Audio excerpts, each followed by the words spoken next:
ครับมาอีกคนหนึ่งแล้วครับสำหรับการมาเยี่ยมชมน้ำตกแม่กำปองนะครับ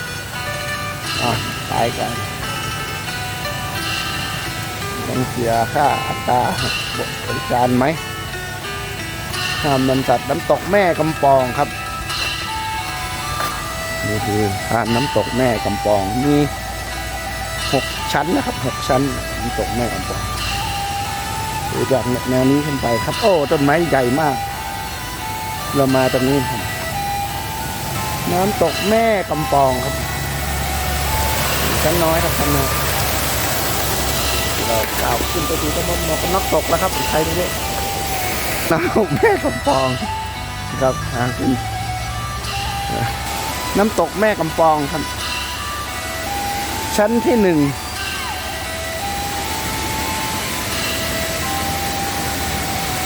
กำปองชั้นที่1ครับชั้นที่1ไป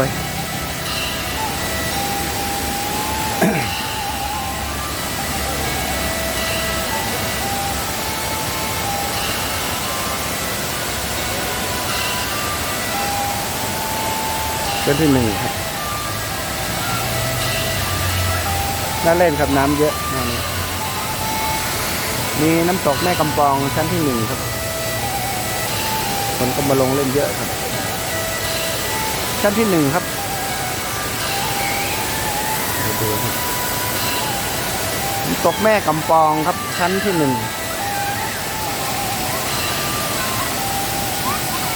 มีเด็กเล่นน้ำกันชั้นที่1ครับชั้นที่1ครับน้ำตกแม่กำปองชั้นที่1ครับชั้นที่1วิวน้ำตกสวยๆครับชั้นที่1ครับมีชั้นที่1น้ำตกแม่กำปองคนก็เยอะอยู่ครับเยอะอยู่ด้านไฮไลท์ด้านบนนะครับมีชั้น1น้ำก็ค่อนข้างเยอะครับชั้นนี้ชั้น1ครับชั้น1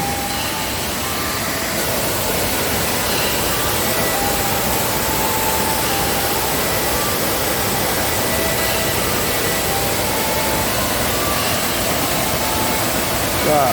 ชั้นที่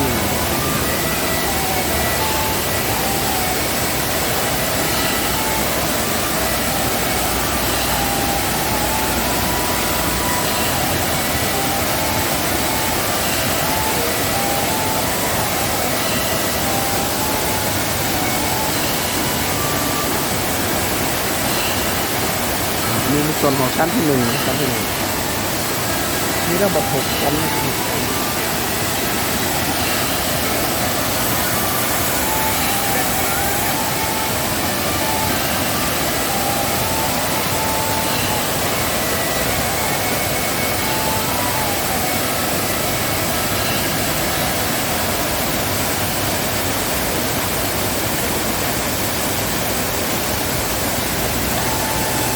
ชั้นที่1ครับชั้นที่1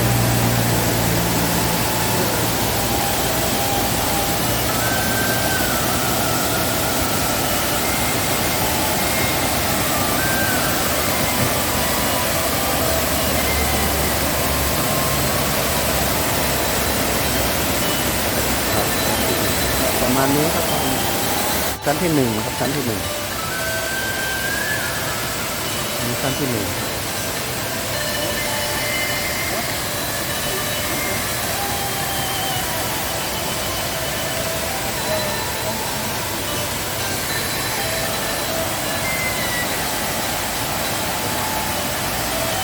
ตกแม่กำปองชั้นที่1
ชั้นที่สอง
เก่งนะเนี่ยตาน้อยเนี่ย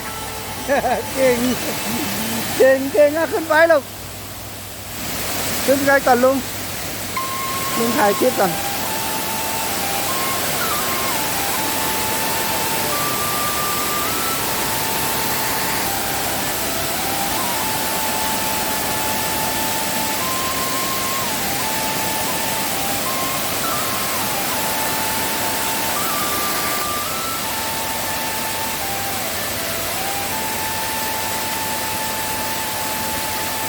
น้องๆตัวน้อยนี่เก่งมากนะครับ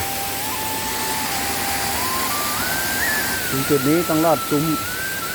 ตะวันนี้ไปนะครับหลีกไม่ได้ต้องรอดซุ้มตะวันครับซุ้มตะวันต่อไปครับ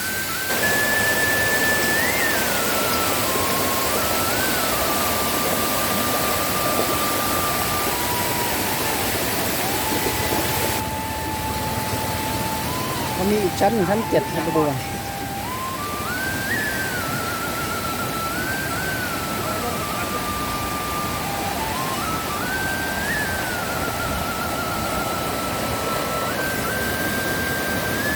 ขึ้นไปอีกชั้นครับสู่ชั้น7ครับ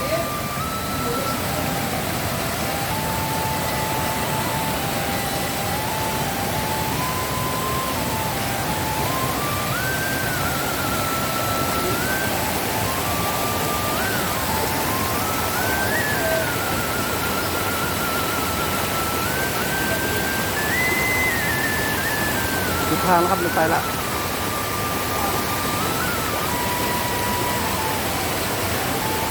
ทางน้ำตกครับชั้น7ครับเป็นส่วนชั้นที่7นะครับชั้น7เป็นแม่กำปองนี่ครับมีทั้งหมด7ชั้นนะครับอันนี้ชั้นสุดท้ายครับขึ้นไปลำบากนะครับไม่ได้ครับทางสุดครับ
7นะครับชั้นที่7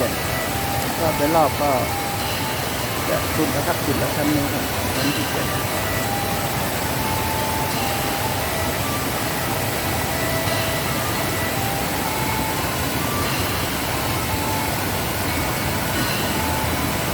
มี7 ชั้นนะครับ7 ชั้นอันนี้ชั้นที่7ชั้นสุดท้ายครับ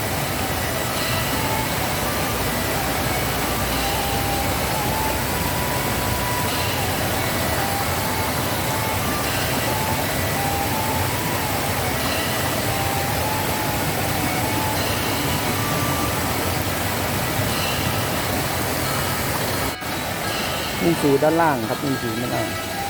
กลายเป็นน้ำตกทั้ง7 ชั้นนะครับของแม่กำปองแห่งนี้ครับนี่คือสายน้ำแม่กำปองเราหลอมกลายเป็นน้ำตกเราได้ชื่นชมนะครับ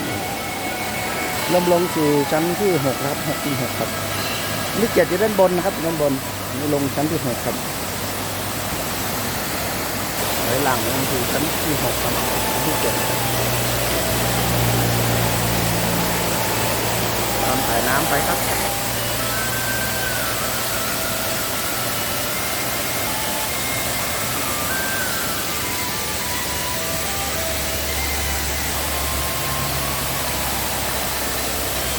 ตามสายน้ำตกจากบนลงล่าง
ทางลงทางลง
ดูทางลงครับทางลง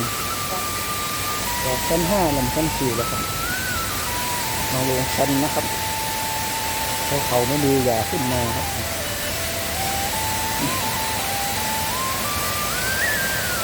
ทางชั้นไอ้น้ำตกเนี่ยครับขึ้นมาขึ้นมาก